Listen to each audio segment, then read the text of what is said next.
तू से देसी रूखड़ा मैं परदेसी लोग, माने अकबर ताड़ियो क्यों तू आयो हो। हाँ, आज हम बात करने वाले उसी वीर योद्धा के रूप में राजस्थान के एक और सम्राट यानी राजा के बारे में, जिसका नाम है राय सिंह। और बीकानेर की राय सिंह को आज हम पढ़ने जा रहे हैं। और बीकानेर का राय सिंह के लिए कहा गया है इसी तरह, तू से देसी रूखड़ा, तू तो देसी है और मैं परदेसी लोग, हम परदेसी लोग हैं। हमने तो अकबर ने ताड़ा है, अकबर ने भगाया है यहाँ से, पर क्यों तू आयो हो। इस तरह की कहावतें हैं इनके बारे में। तो देखते हैं आज बीकानेर के राय सिंह का परिचय, करें स्टार्ट। चलिए आइए देखिए बीकानेर का राय सिंह। बात करें इनके शासनकाल की, यानी कि कब से कब तक इनका राज्य रहा है, 1574 से 1612 ईस्वी, यानी कि इन्होंने 1574 से 1612 ईस्वी तक क्या किया है, बीकानेर में शासन किया है। ठीक है, उसकी गद्दी पर ये विराजमान रहे। और जन्म की बात करें तो राय सिंह का जन्म हुआ था 30 जुलाई 1541 ईस्वी में। किसका जन्म हुआ है, राय सिंह का जन्म हुआ है। कहाँ पे, बीकानेर में। उसके बाद देखिए राय सिंह के जो पिता थे, जिनका नाम क्या था, कल्याणमल। कल्याणमल क्या है इसके पिता, राय सिंह के क्या है पिता है कल्याणमल। ठीक है, और कल्याणमल का जो है ये बड़ा पुत्र था, कौन, राय सिंह। तो कैसा पुत्र था, ज्येष्ठ पुत्र था, बड़ा पुत्र था राय सिंह। और आपको बता दूंगा 1570 में अकबर ने एक बार नागौर दरबार लगाया था। 1570 ईस्वी में, 1570 ईस्वी में कौन सा दरबार लगा, नागौर दरबार लगा था एक बार, है ना। किसने लगवाया था, अकबर ने।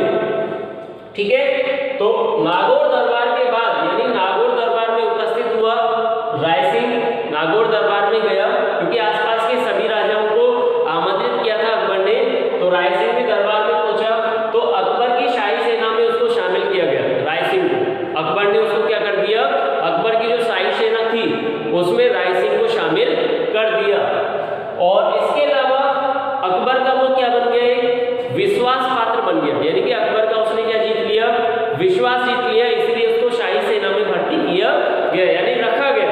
ठीक है, इसके अलावा देखो 1572 ईस्वी में जोधपुर का क्या बना दिया, उसको अधिकारी बना दिया।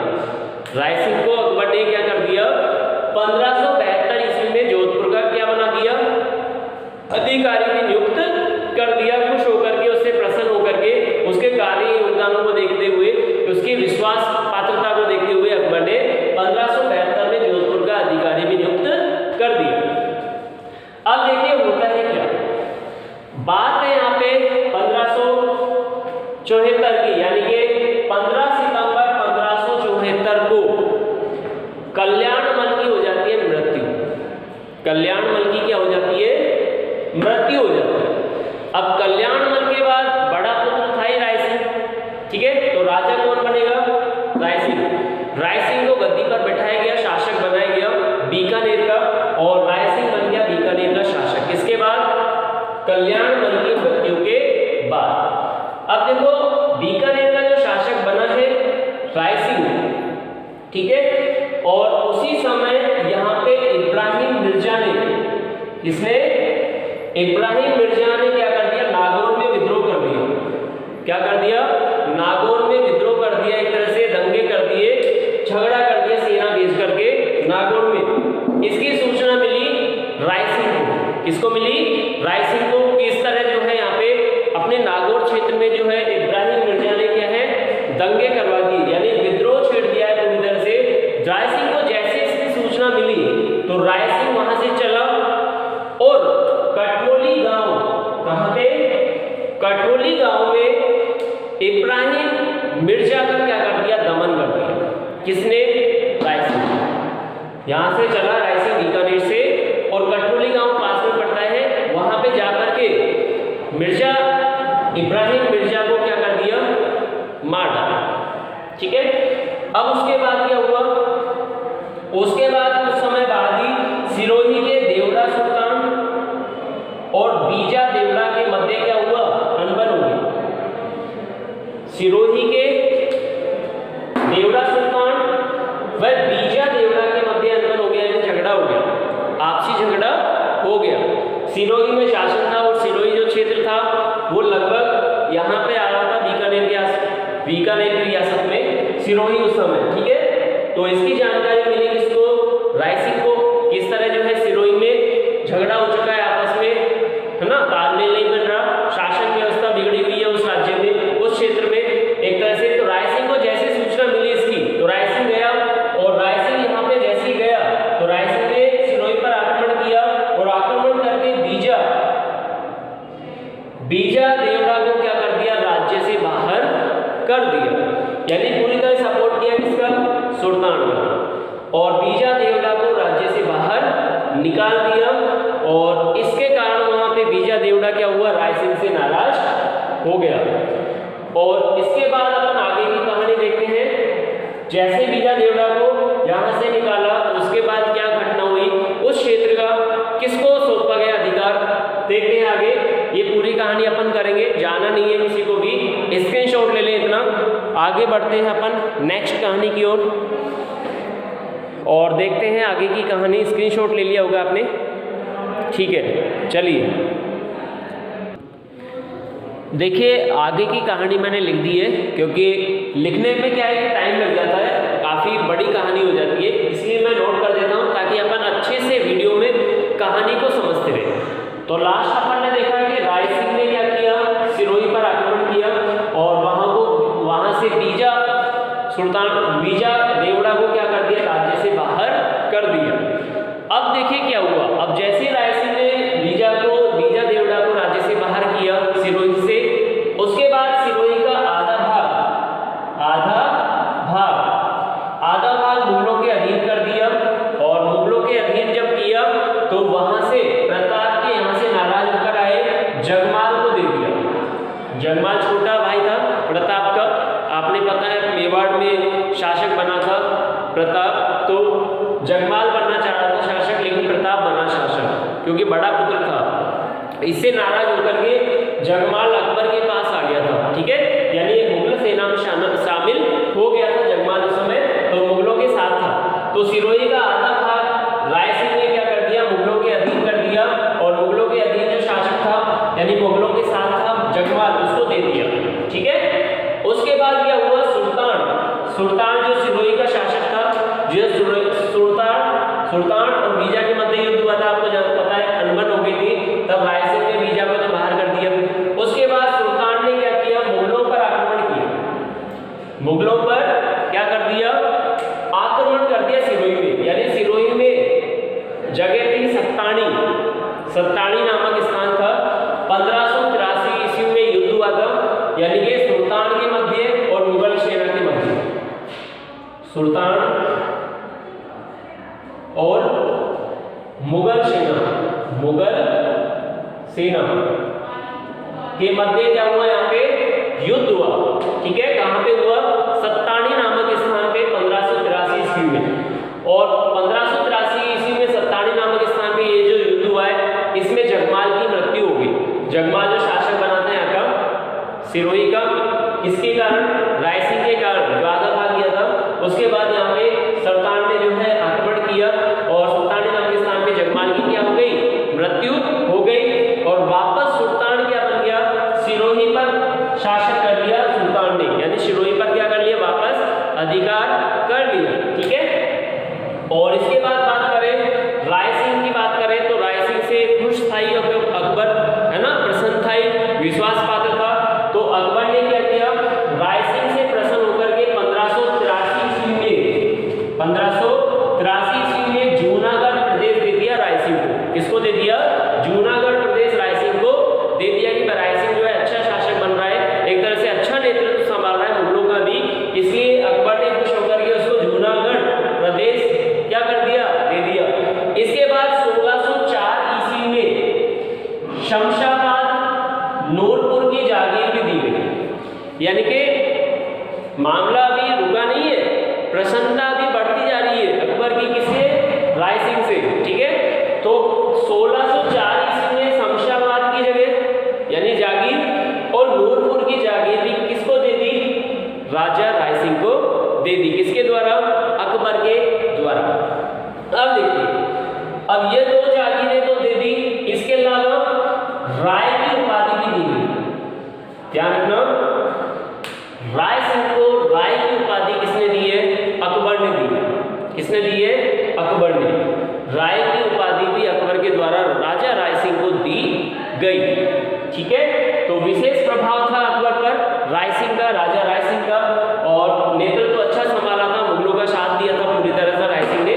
इसके कारण अकबर खुश था, उससे प्रसन्न था, जिसके कारण शमशाबाद की जागीर, नूरपुर की जागीर और राय की उपाधि राजा राय सिंह को दी गई। चलिए आगे देखते हैं आगे की कहानी क्या चलती है। पहले इसका स्क्रीनशॉट ले लीजिए, फिर आगे की कहानी आपके सामने लेकर आते हैं। ले लिया होगा आपने स्क्रीनशॉट, बढ़े आगे। चलिए आगे बढ़ते हैं, देखते हैं। चलिए देखिए आगे की कहानी मैंने लिख दी आपके सामने, और आगे अपन देखते हैं बीकानेर के राजा राय सिंह का क्या रहा सफर। अकबर ने, आपको बताई दिया मैंने, अकबर ने राय सिंह को किसकी उपाधि दी थी? राय की उपाधि दी थी। किसकी उपाधि दी? राय की। ठीक है, तो राय सिंह ने 1589 से 94 ईस्वी के मध्य अपने प्रधानमंत्री करमचंद की देखरेख में जूनागढ़, अपने प्रधानमंत्री करमचंद की देखरेख में जूनागढ़, जो बीकानेर की रियासत थी, जूनागढ़ का निर्माण करवाया। ठीक है, उसके बाद एक प्रशस्ति भी लिखवाई, एक प्रशस्ति भी लगवाई, जिसको कहा गया राय सिंह प्रशस्ति। यानी कि बीकानेर जूनागढ़ का निर्माण करके वहां पे एक प्रशस्ति लगवाई गई, जिसमें राय सिंह के बारे में उल्लेख किया गया कि बीकानेर का जो निर्माण है, जूनागढ़ का निर्माण जो है वो राय सिंह के द्वारा करवाया गया है वर्ष 1589 से 94 के बीच। ठीक है, उसको राय सिंह प्रशस्ति के नाम से जाना गया। राय सिंह साहित्यकार भी था, साहित्यिक बातें भी लिखता था, साहित्यिक रचनाएं भी लिखी है राय सिंह ने। खासतौर पे देखें तो राय सिंह महोत्सव किस पे है? राय सिंह पे है, राय सिंह महोत्सव।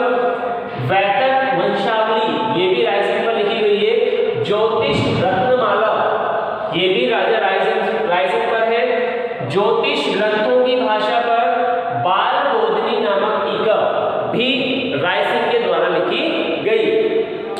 यानी साहित्य का भी विशेष ज्ञान था राय सिंह को। तो कई प्रकार के ग्रंथ, वंशावली वगैरह, टीका इन्होंने लिखी है राय सिंह ने। और देखिए करमचंद्र वंशीकोत कीर्तनक, ये ग्रंथ है करमचंद्र वंशोत कीर्तनक। इस काव्य ग्रंथ में राय सिंह को राजेंद्र पुकारा गया। क्या पुकारा गया? राजेंद्र, यानी राजेंद्र के नाम से राय सिंह को जो है संबोधित किया गया है करमचंद्र वंशोत कीर्तनक नामक ग्रंथ में। ठीक है, यानी राय सिंह का एक और नाम मिलता है जिसमें राजेंद्र के नाम से इनको पुकारा गया। राय सिंह के शासनकाल में बीकानेर में अकाल भी पड़ा है। अकाल जैसे हालात भी देखने को मिले वहां के जनता को, लोगों को राय सिंह के शासनकाल में। नेचुरल है, देखिए अकाल आना नेचुरल ही उस समय की स्थितियां थी। राजस्थान में विशेष रूप से अपन देखें तो काफी वर्षा का स्तर कम देखा जाता है, तो राय सिंह के समय में भी अकाल पड़ा था विशेष राज्य में। और राय सिंह ने जगह जगह श्रद्धा व्रत खोले। ठीक है, और एवं पशुओं को चारे पानी की व्यवस्था भी की। यानी कि राय सिंह ने कुछ अच्छे काम भी किए, पशुओं के लिए चारे पानी की व्यवस्था करना, सदा व्रत खोले, सदा व्रत आश्रम वगैरह स्थापित किए। ठीक है, असहायों की मदद के लिए। तो इस तरह के कुछ अच्छे काम भी राजा राय सिंह के द्वारा किए गए अपने शासनकाल में बीकानेर के अंतर्गत, यानी जूनागढ़ बीकानेर की रियासत के अंतर्गत। और भी काफी अच्छा योगदान रहा है इनका। और आगे की कहानी देखते हैं अपन। इससे पहले इसका भी स्क्रीनशॉट ले लें, आगे बढ़ते हैं नेक्स्ट कहानी पे, अगले पार्ट पर। ले लिया होगा स्क्रीनशॉट। चलिए आगे की कहानी मैंने आपके सामने लिख दी है। थोड़ा सा पार्ट और है राजा राय सिंह के बारे में। आज अपना राय सिंह का टॉपिक भी कंप्लीट होने जा रहा है। देखते हैं आगे की स्थिति। अपन ने देखा साहित्यकार था ही राय सिंह। इसके अलावा बीकानेर चित्रकला की शुरुआत भी किसने की है? राजा राय सिंह ने की है। चित्रकला शैली का आविष्कार या कह दो शुरुआत एक तरह से किसके द्वारा की गई है? राय सिंह के द्वारा ही की गई है। 21 जनवरी 1612 ईस्वी में बुरहानपुर में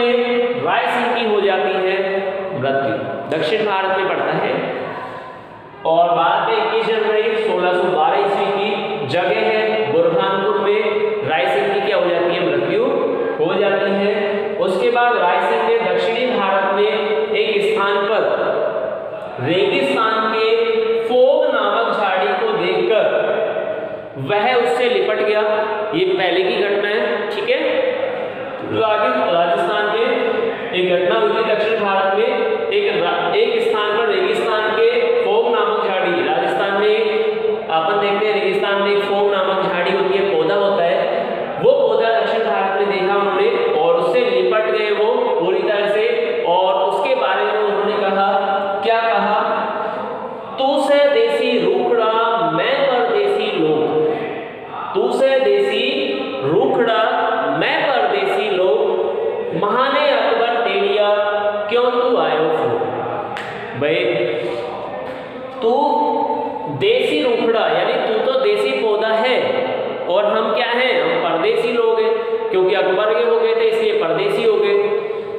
महाने अकबर टेढ़िया, हमें तो अकबर ने निकाला है, ताड़ा है यहाँ से, ठीक है, हमें तो अकबर ने, मुझे तो अकबर ने यहाँ जबरदस्ती भेजा है, कहाँ पे, दक्षिणी राजस्थान में, दक्षिणी भारत में। लेकिन फोक तू यहाँ क्यों आया है, यानी कि पौधा है, पौधे तुम यहाँ कैसे पहुंच गए दक्षिणी भारत में, मेरे को तो अकबर ने भेजा है, आप यहाँ कैसे पहुंच गए, ठीक है। तो इस तरह से वो फोक से लिपट करके, उस पौधे से लिपट कर उन्होंने ये कथन कहा था, ठीक है। तो इस कथन के साथ आज का टॉपिक अपना रायसिंह का समाप्त होता है। मिलते हैं नेक्स्ट हिस्ट्री के इंपॉर्टेंट और इंटरेस्टेड टॉपिक के साथ नेक्स्ट वीडियो में। ओके, तब तक आप इस वीडियो को 1 से 2 बार जरूर देख लेना। पूरी कहानी जो भी अपने सिलेबस की थी वो मैंने आपके सामने पूरी रख दी है, एक बात भी छोड़ी नहीं है, ठीक है। तो वीडियो को 1 बार 2 बार देख लें और आपको पूरी कहानी भी याद हो जाएगी। पूरी उम्मीद करता हूँ आज का टॉपिक आपने एंजॉय किया होगा, मजे आए होंगे, आपको अच्छा लगा होगा, ठीक है। और वीडियो को लाइक जरूर कर दें। मिलते हैं नेक्स्ट टॉपिक के साथ, बने रहिए दीपक सर की इंटरेस्टेड हिस्ट्री की क्लासेस के साथ, जुड़े रहिए। Okay, keep watching.